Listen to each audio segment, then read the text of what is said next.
देखिए, गुप्त काल में गुप्त वंश में मंदिरों का निर्माण होता है। गुप्त वंश के संस्थापक श्री गुप्त होते हैं। और गुप्त वंश जो गुप्त काल है, इसका उदय तीसरी शताब्दी के बाद हुआ था।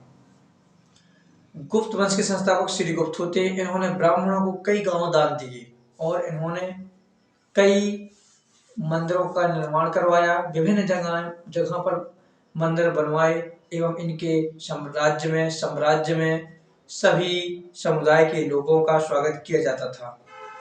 इनके पुत्र घटोत्कच हुए। इनका विशेष इतिहास में वर्णन नहीं मिलता है। एवं उनके पुत्र चंद्रगुप्त प्रथम हुए, जो कि गुप्त वंश के प्रथम शक्तिशाली शासक थे। चंद्रगुप्त प्रथम के बाद उनके पुत्र समुद्रगुप्त होते हैं, जो कि गुप्त साम्राज्य के सबसे शक्तिशाली शासक सिद्ध हुए।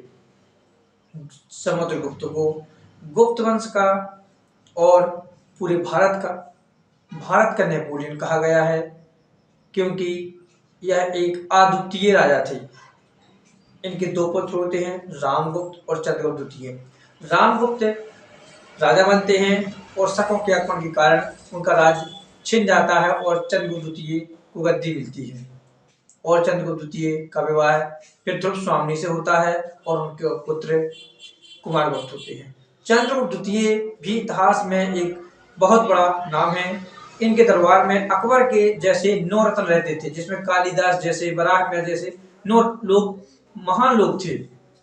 चंद्रगुप्त द्वितीय को विक्रमादित्य कहा गया है और चंद्रगुप्त द्वितीय के समय ही फाहियान चीन यात्री भारत आया था और उसने चंद्रगुप्त का कार्यकाल देखा और अपने ग्रंथों में उसका वर्णन किया।